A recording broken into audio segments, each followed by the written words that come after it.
Welcome back Welcome. after a unexpected hiatus. Unexpected, unplanned, spontaneous hiatus to the summer. But we're here. We're here. And things are going to change a little bit. We are doing 3 episodes a month rather than 4, just because reading 4 books on top of what we were already reading was just like a lot. So we're going to cut it down to 3. Sometimes maybe you'll get lucky and you'll get a bonus episode and there'll be 4. And sometimes it'll just be the scheduled 3. So there will be 3 episodes a month. So there'll be a week off, likely at the end of the month, where there won't be an episode. So it'll be like week 1, week 2, week 3, break. Week 1, week 2, week 3, break. Because that's the only way we can keep this sustainable to actually give you guys episodes. So yeah, that is all. Do you have anything to say about that? Not really.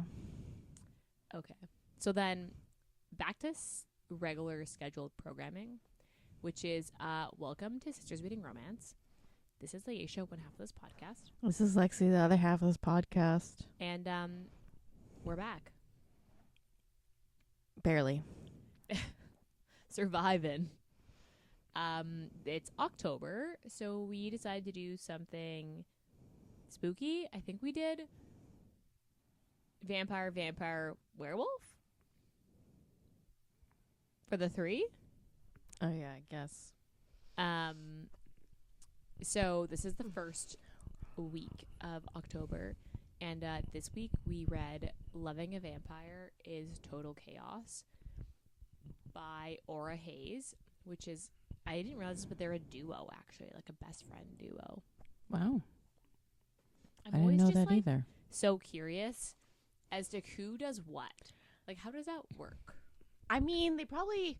I'm sure it's obviously different for every duo. yeah, it's probably different for every duo, but I assume if there's dual POV, like they each pick a character to write. So that's so then each character has a different I read kind of so style.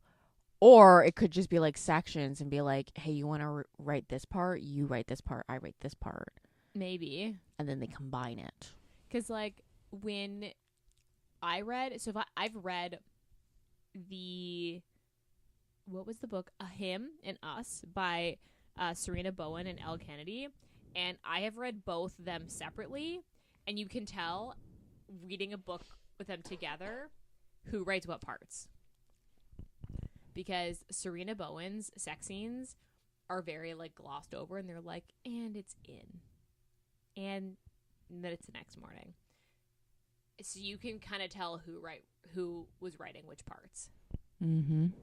Anyway. I don't know. I haven't read any of hers on their own. Oh. It's just Elle Kennedy. I have. Anyway, back to Loving a Vampire Total Chaos. This just kept coming up on my Instagram.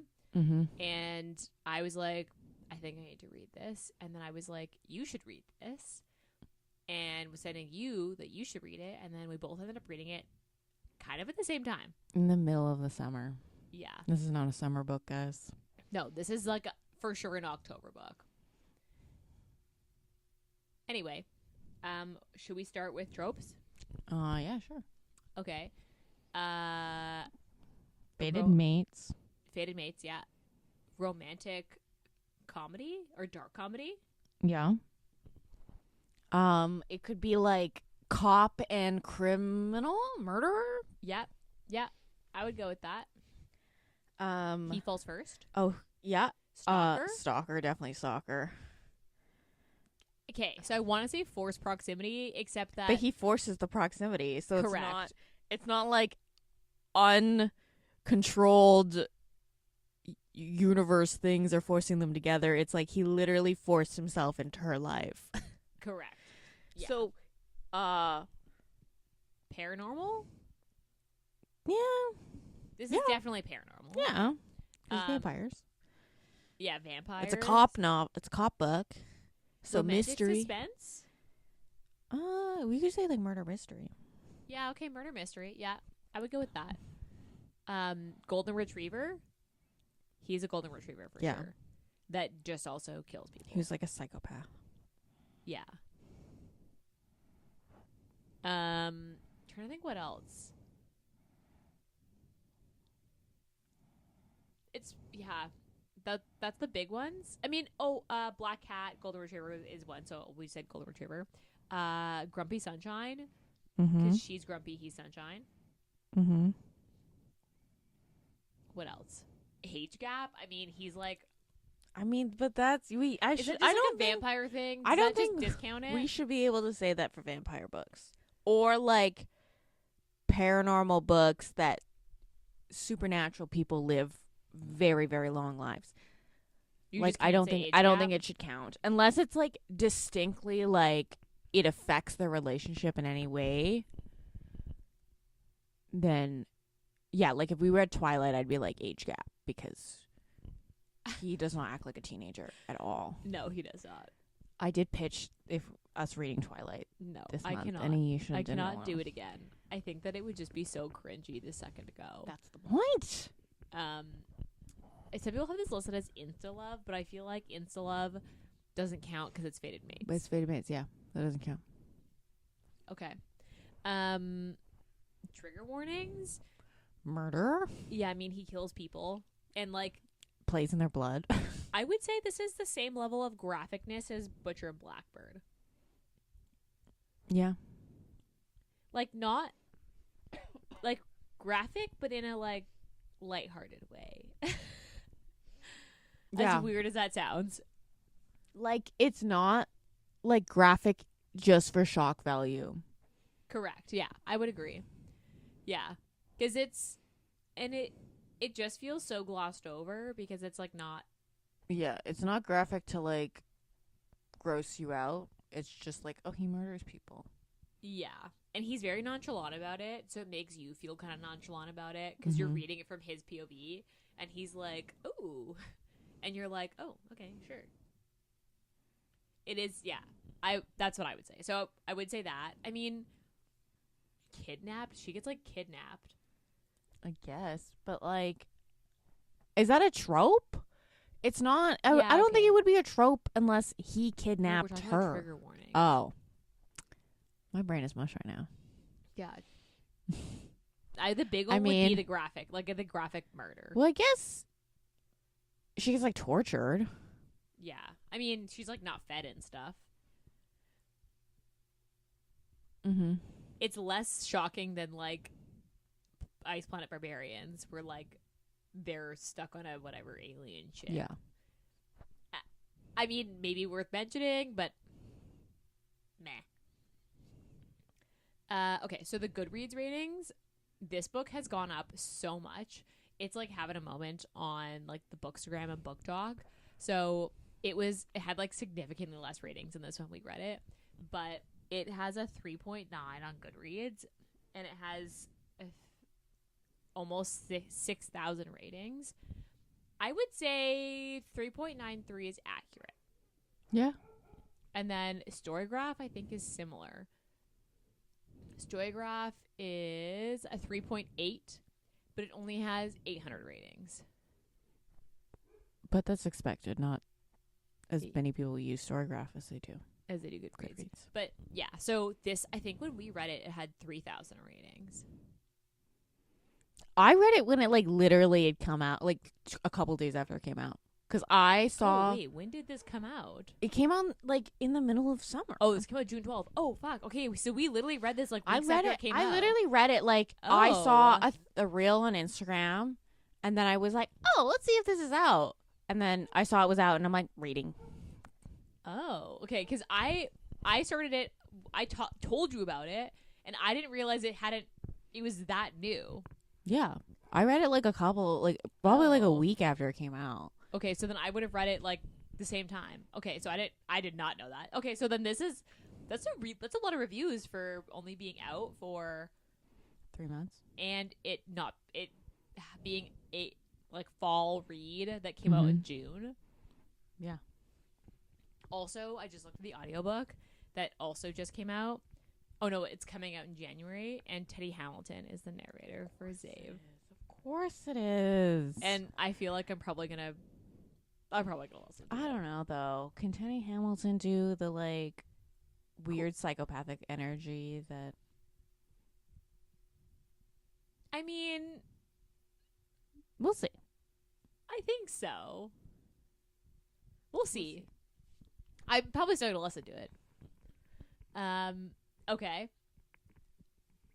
Should we just dive right in? Yeah. So, Xavier, Mm-hmm. Zave, Mm-hmm. and Celine. Mm-hmm. What's the cat's name? I think she named him. It was like something witchy, wasn't it? It's the dad's cat, though. Yeah, but I think the dad named it something witchy because it was a black cat. I remember hearing it, being like, "Oh yeah, okay." I thought something was gonna happen with that cat. I thought the cat was gonna like turn into something, and I was like, "That's why he hates her." Because it's actually like Because it's a person trapped as a cat. I literally thought that was gonna happen for like a good, That's so a good random. portion of this book because he just like gravitated towards Zave, and I was like, "This cat's just like a person stuck in a cat body." That's so weird. I never once thought that was gonna happen. I thought that. So basically, Celine's a detective. Her dad was a detective, and her dad has early onset Dementia. And then Zave is obviously a vampire who, this is one thing that's never talked about in vampire books. What does he do? Like, he obviously has money. He does odd jobs. But does he make money? Well, he doesn't have to spend money on food, right? But he has to pay for blood. But he also doesn't have to pay for rent. Well, why would he need to pay for rent? He stole that guy's apartment. So he's so where's all this money for his like thousands of jobs he has just to be around her? See, but that's where I was like, how does and also, like, if you had an accumulation of a couple centuries of savings, I mean, unless he's living a lavish life, I don't know. I don't think he's living a lavish life. That's always a question I have. Is like, what do they do? Like immortals, just unless he's like a gambling addict, I assume immortals like just have an accumulation of this like savings that, because you're not buying like the weird shit like that healthcare. Yeah. Like healthcare and no healthcare related items. Yeah. He doesn't have to buy food, which is a huge portion of my budget right now.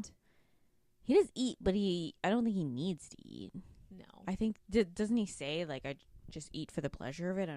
Because also, I explained this after talking about Midnight Sun, because when Edward drinks the Coke, he talks about how he has to puke it up later because it's not going to pass through his system because he doesn't have a digestive system anymore. So, like, does he poop? If he eats, does he poop? I mean, that's... The thing is that I feel like I just need to... But he doesn't have a heart, so, like, his blood doesn't move through his organ, like, through his body, which means his organs aren't functioning, which means... See, and this is where But also, like, what happens to his organs? Like, do they just not rot in his body? Like... At this point, I'm deep diving because it's like, at this point... When I think about that, I'm going to just... Vampires shouldn't have any organs in their body if their heart doesn't move. Because what's keeping their organs alive? Are they just being preserved? Magic. What magic? Vampire magic. Whatever. You're asking too many questions. I'm asking too many questions. Because in this book, Zave also mentions, he's like, we're going to have kids.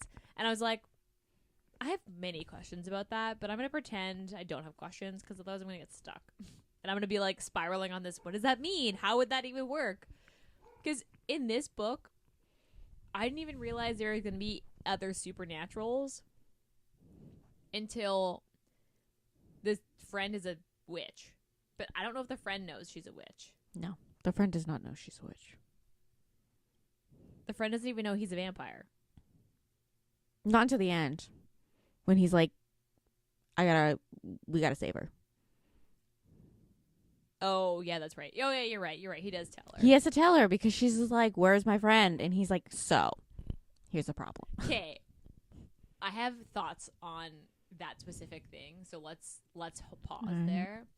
But basically, Celine's a detective, and they meet because she's given the case of a serial killer who they can't catch. My thing... And then he is the serial killer, and he likes to wait for the police to show up just to, like, be nosy. And then he's like, mate. And then My thing is, in all these books, because most of these serial killers, even Marrow that we've read, all these serial killers only go after bad people. And my question is, why do the police department spend so much time trying to find? I understand murder's bad. I understand, but it's also like they're doing. Vigilante is not good. They're doing your fucking job. So like, why are you putting so many resources into finding the serial killer? Because he's doing your job for you. Because they can't have vigilantes doing stuff. Otherwise, the law. I just feel like I don't want to say like taking the law into their own hands. I don't want to say like don't investigate. Don't have a detective on the thing, but like having one detective solely dedicated to this one case of a dude who's technically cleaning up the streets, I don't see a problem with it.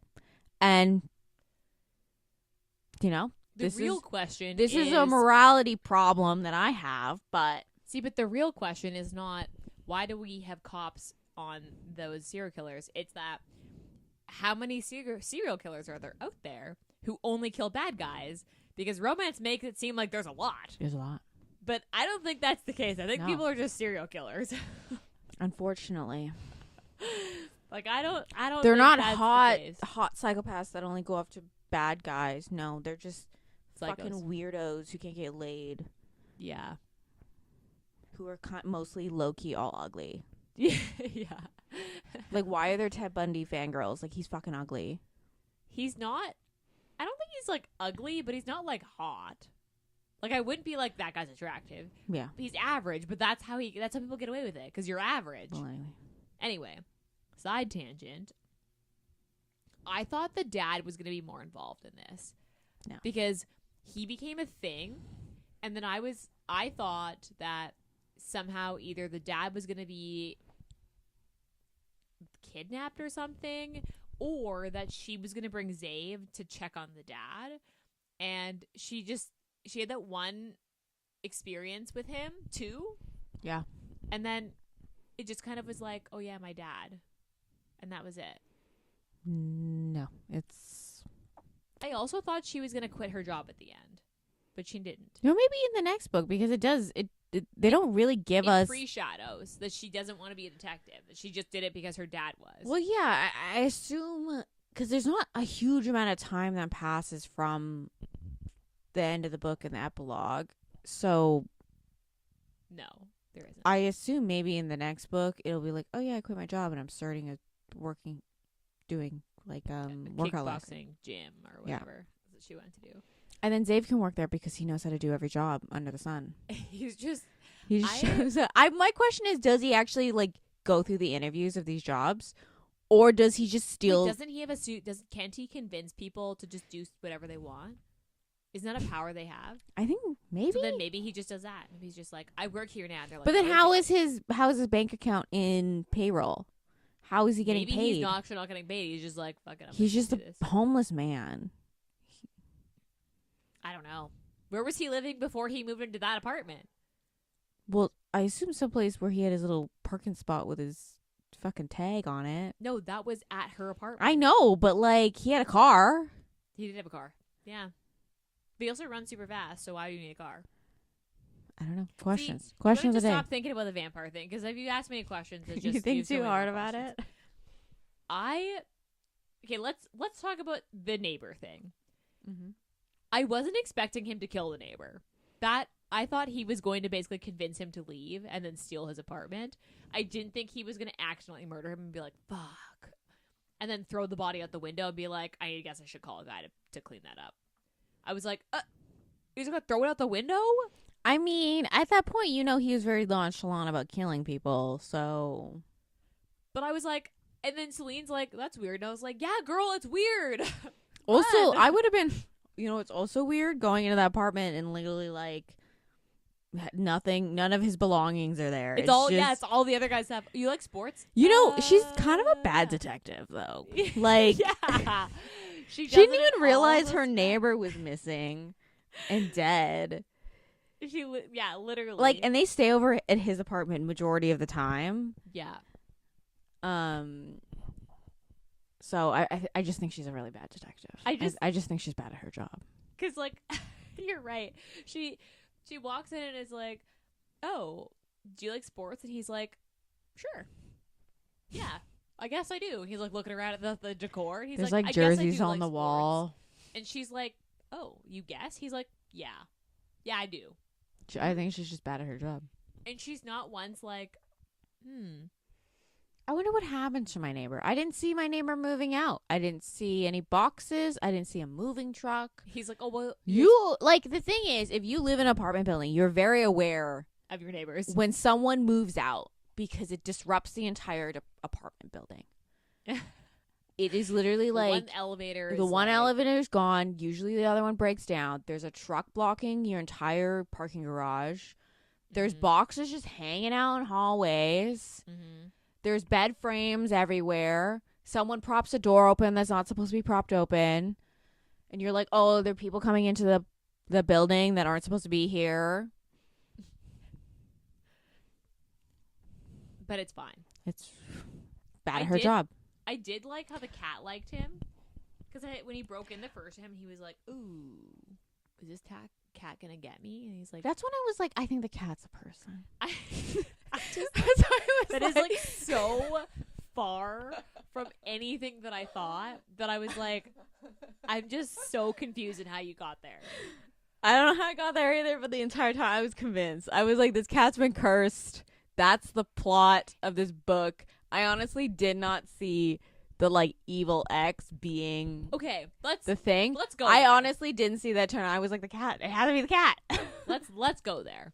So, how do we feel about that? Because I hate it feels like a cop out when it's the evil ex. I hate it when they're like, we could be together, and I'm like, it doesn't matter whether it's a woman or man. I don't care their gender. I hate the evil ex on my back of being like, I'm gonna ruin your life until you be with me. He does mention the crazy ex though. Yeah, but we gotta have better plot. Like, can there be another reason? It's not even specific to this book because I did like this book, but as a whole, I hate that plot line of just like, there's gotta be like anything else that could happen. Like, why does the bad guy always have to be an evil ex? Could it not just be a random? I don't know. Or like, could the club just not have been doing bad shit and then caught wind of her sneaking around? The part I didn't like was that like, so she's originally investigating him, like his murders. Yeah. And then she gets like totally swept up in this like this club. Face.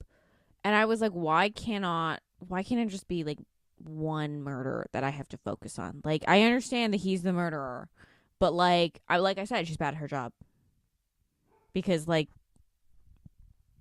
also, every detective show I've ever watched in my life makes it seem like they work all the time. And she goes home like at 9 to 5. Like, she goes into the office at 9 a.m. and then leaves at like clocks out at 5. Did you not know that? And they have shifts.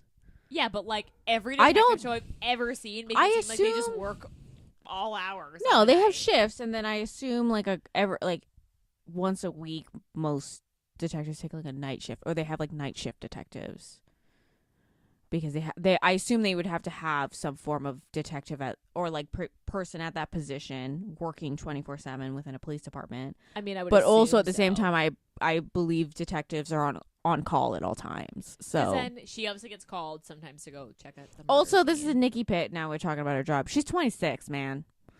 There's no way, unless I understand that nepotism, but like that's the explanation. If you're thinking timeline wise, she talks about university, doesn't she? Yeah, like a whatever. So degree. She graduated at 23. Yeah, she was a street cop for a year or two. I don't know. I just don't think that's enough. Yeah, I think it's like it's so unbelievable. Like if they upped the age to like 29, it would have been going 30. Sense. I would have been like, okay, believable that she's a detective and she got the job for nepotism. But you like this police department, Chicago, which is one of the high crime rates in general, just in North America. Like, that's crazy. You don't promote a 26-year-old to be a fucking detective because her dad had vacated the job. Yeah. I I did think about. I thought that, and then I was like, I can't think about that, or I'm gonna. Honestly, they didn't even have to give an age in this. Like, I do like it when authors do. Yeah, it gives you a time and place. Like, you can picture them a little bit better. But yeah. But like, if she did not say she's 26, or I think she was like 25, 26, I would assume she's like in her early 30s. Yeah, early 30s, late 20s, early 30s. That's what I would have assumed. If they just implied, oh, she's young to be a detective, I'd have been like 30. Or they should have implied that she was special, like.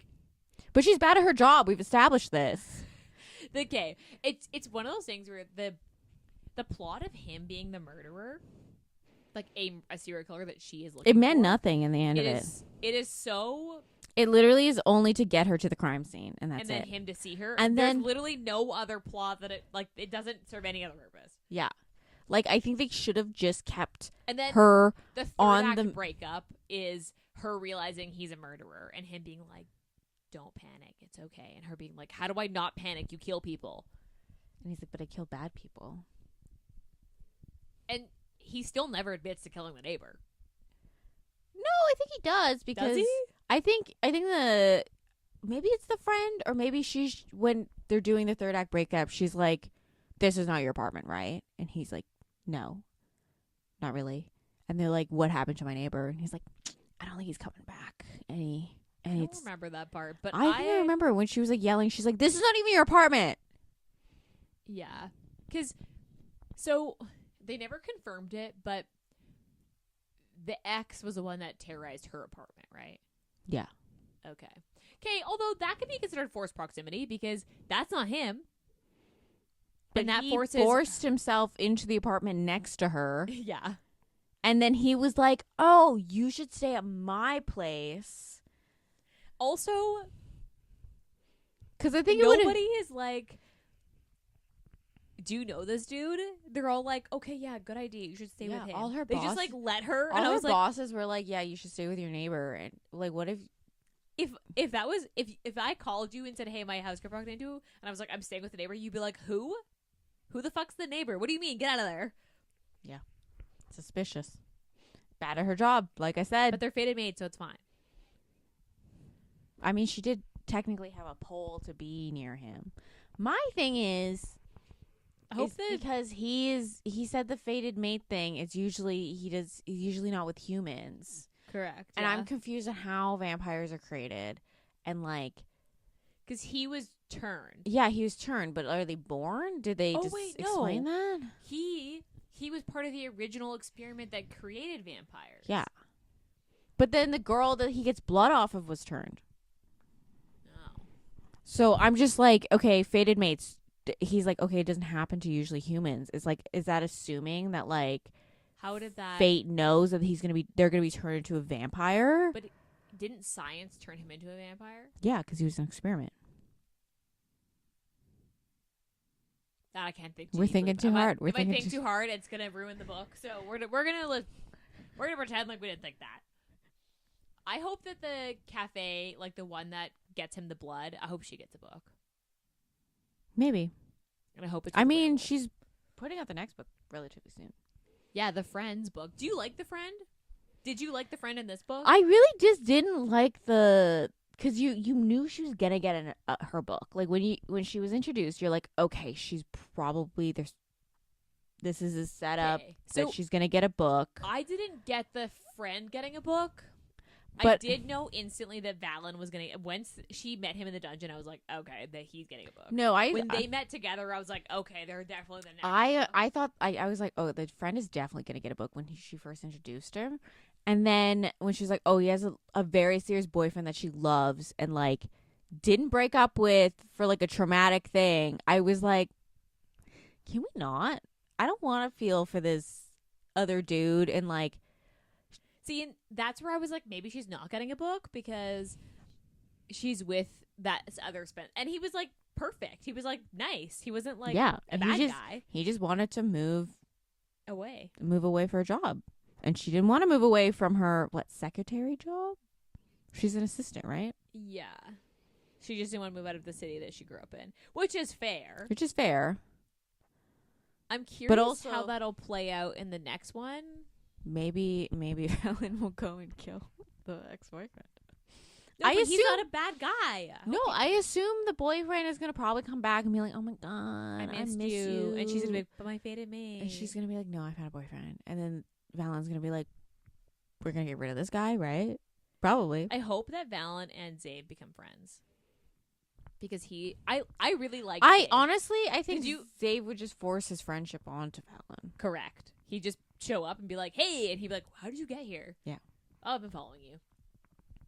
Celine can't be followed anymore because they live together. They live together, and he knows where she works, and because I did like Zabe. He's like such a golden retriever, and so happy-go-lucky, and just very like, I'm gonna just do it. I'm gonna just do this. It's fine. Mm-hmm. Like when he's in her apartment before she gets home, he's like, okay. I'm gonna touch. He's like touching things. He's like opening up cupboards, like looking through her drawers. I mean, he took underwear, didn't he? Yeah, I think he went through her underwear drawer, and he like got the stuff on the bottom because she was like, "Wait a minute, I never touched these underwear." Yeah, he took something. Did he take something dirty? No, he folded her clothes at one point, and she was like, "I thought I didn't fold these. I thought it was just a pile on my bed." And he just like he's in there like living his best life, and he's just like, "Oh, I guess she's coming home. I should go." And he just goes back to his apartment. Like she's a bad detective. I love how she like walked into her apartment and was like, this pile of laundry that I haven't touched got folded. Cause like first thing I would clock, I know vividly when my pile of laundry needs to be folded and I'm willingly ignoring it. It's in the back of your head that's like, you should do your laundry. And if I showed up and like on my bed was all my laundry, I'd be like, I need to get out of here. I need to leave. Like somebody's been here. Someone's in here. Because I'm not doing that. Because I loved Zabe. I don't know. I did like Celine. I wish I got more. I wish she was a little more fleshed out. Because I feel like Zabe had a very distinct personality. Like he was very like I could tell you everything that he did was consistent. And I feel like Celine, I wish, was a little more consistent. Like, I feel like Zabe was a little bit more of a fleshed out character than Celine was. Yeah. I'm curious how this is their debut novel, which, honestly, this is your debut novel. Like, very good. Yeah, fuck yeah. I'm going to read the next one for sure. I think it comes out in like a few weeks, doesn't it? I think it comes out in like November. Or maybe just over the new year. I'm definitely gonna read it. I'm not sure how I feel about the whole virgin thing, but I think I didn't know that. This is new information to me. So, the dungeon stuff in this book was a little. It felt way too serious for this book. Yeah, I get that there had to be stakes, though.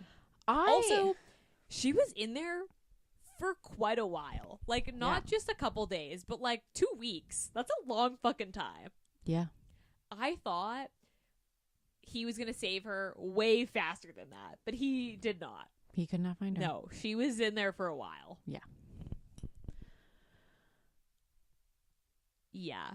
My thing is, like, I'm so confused about this ex-girlfriend because she's not even, like, really fleshed out. You just knew she was crazy. Yeah, and then she just comes back and is like, and then hey, she comes bitch. back and I'm like, how does she own this club? How does she build? Where does she get all this money? Because I don't know where Zabe's getting his money. Well, I know where Zabe's getting his money. Also, did she He's doing move an odd job into this city because Zabe was there? Also, opening a club in Chicago seems like probably a lot. You're probably gonna have to put a pretty penny into that. I would assume so. I mean, also she's a sex trafficker, so she's trafficking girls. So yeah. Whatever blood, which is what I think would have been a far better instead of the crazy serious. ex. No. The crazy ex, I can live with the crazy ex, but I think like the fact that she gets distracted by this club. Yeah, I think what the crime should have been was like, okay, she's investigating his murders. And then get sidetracked by this other case. Let me finish. Okay, you go first, and then I'll tell you what I think. And then the crazy ex is mimicking his murders, and then he's going to be like, oh, well, those aren't me. Oh. And then it would have been one case, and I'm freaking worried about a nightclub stealing girls. That's like, trafficking, sex trafficking. It's like, no, this is a murderer who murders bad people. I thought that what was gonna happen is that she was going to still supposed to be on the like case that Zay was like the murderer for, and then was gonna get sidetracked by this like sex trafficking ring, and then gonna get too close to it, and then they were gonna try to like snatch her because she was digging too deep into it. Not that it was actually a secret third option, and the ex was actually involved. Crazy ex. Yeah. Because I feel like that would have been a little more believable, is her being investigated, like investigating this club, them catching wind of her stiffing around, but knowing she's not on the case, and then them trying to get rid of her somehow. That's what I thought was going to happen. But instead, it was actually a secret third option, and it was actually the crazy ex. The crazy ex. Who ends up being a sex trafficker. Who, like, it was a bit... That did make it a little more lighthearted than... Once sex trafficking is mentioned, you're just like, oh, the mood is going down. This is far too serious for this book about a dude who draws smiley faces with little fangs at his crime scenes. At his crime signature. Scene. And just whenever he's tagging things as his. So, like, mine. On his like parking spot, he literally has to drive her to a different spot to drop her off because he doesn't want her to see his parking spot because he's put his little he's like tagged everywhere, and he's like, oh no, she's gonna figure it out. And I'm like, why didn't we think of that before we tagged the parking spot? Also, why did he bad cop not looking for the tag anywhere else besides murders? Like, how did she figure out that it was him? Wasn't it the parking spot? And he forgot that it was there, and then they came home and she was like, Yeah, it was something to do with the tag. Because she's like, wait a minute. Okay, and then he confessed, and then she was like, oh my god, you kill people? It is a little, I don't know. That's not the part that I'm hung up on. I'd be more concerned about the fact that you broke into my apartment and folded my laundry than you murdering bad people. Just don't tell me about it, and we'll be okay. Okay, what was your let's go favorite part? I like the part where after he gets almost torn apart by, is it like a blood crazed vampire or something? Like a newly turned vampire. And he shows up at her door and he's like, oh my god, I'm gonna die, and she hasn't even seen my big dick.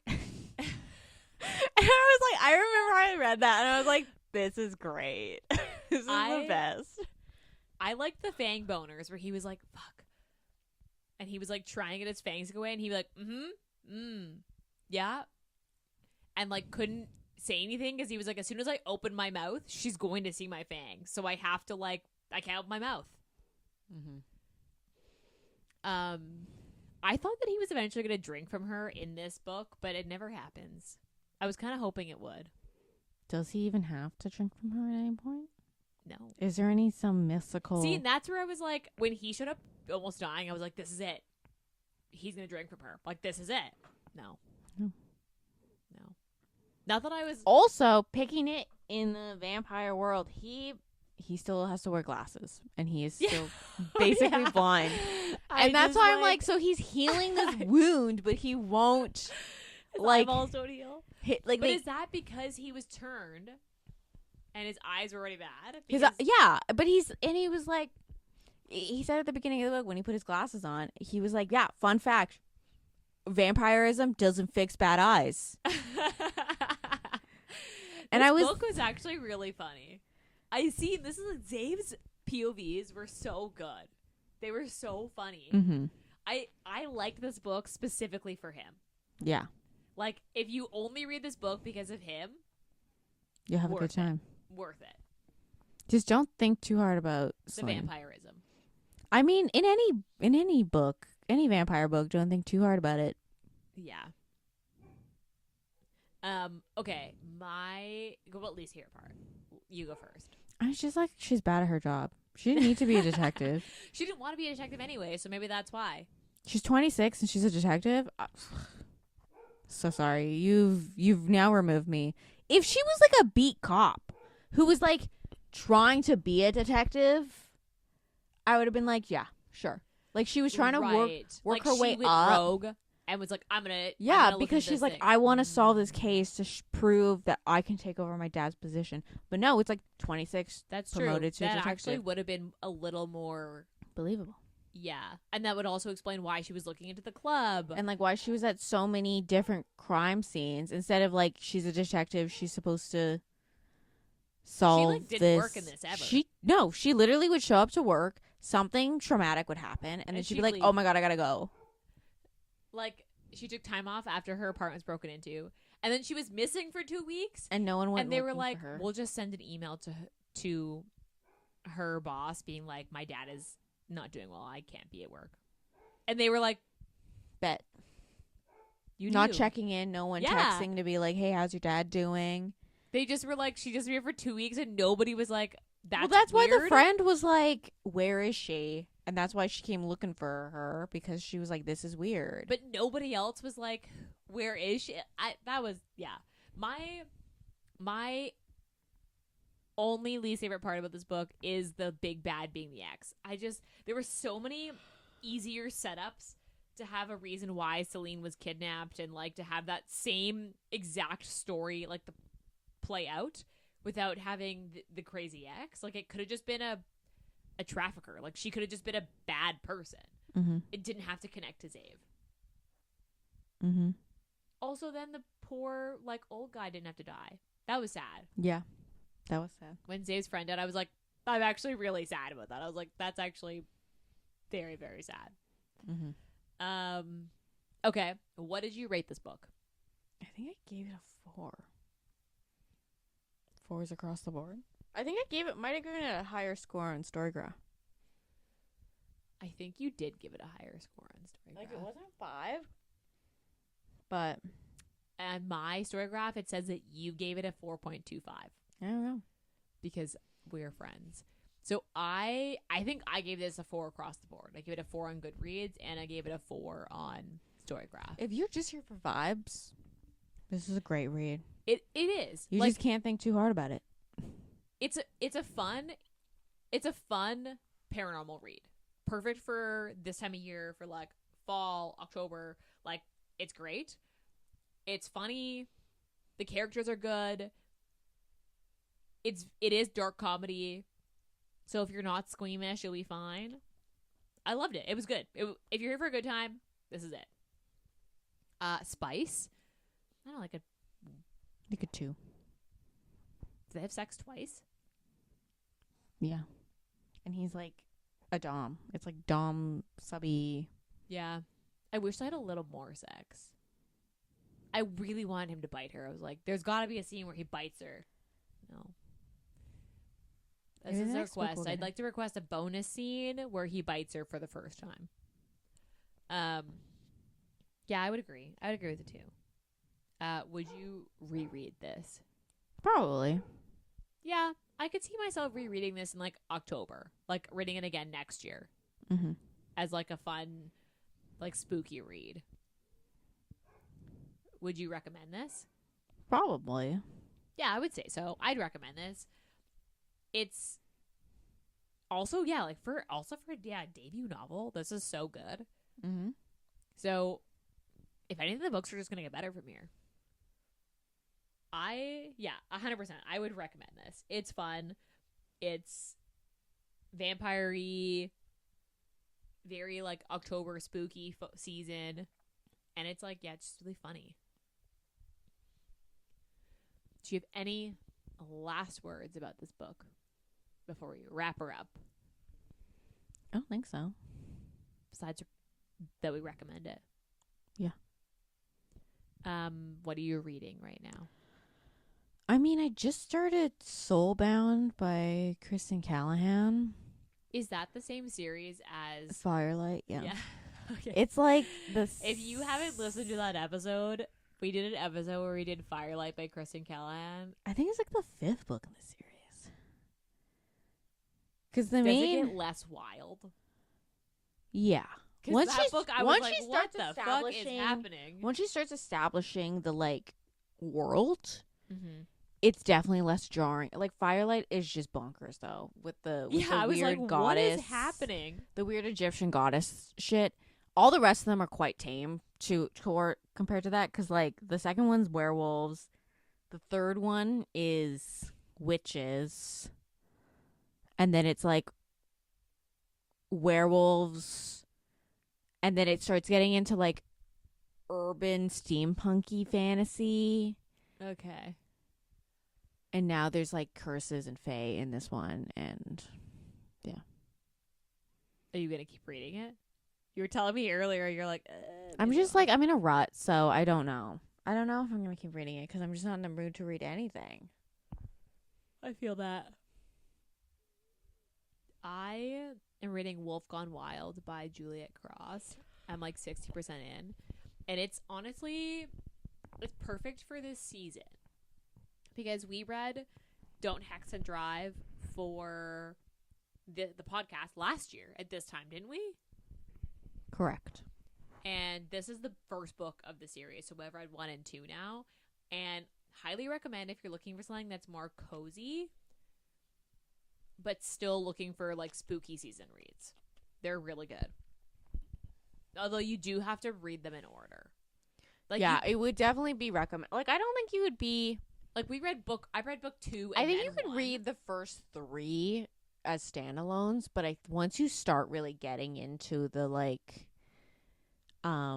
Jules's book. The subplot of the, like, political aspect of the world, you're really going to be confused if you just try to jump into the last couple without any context. Yeah.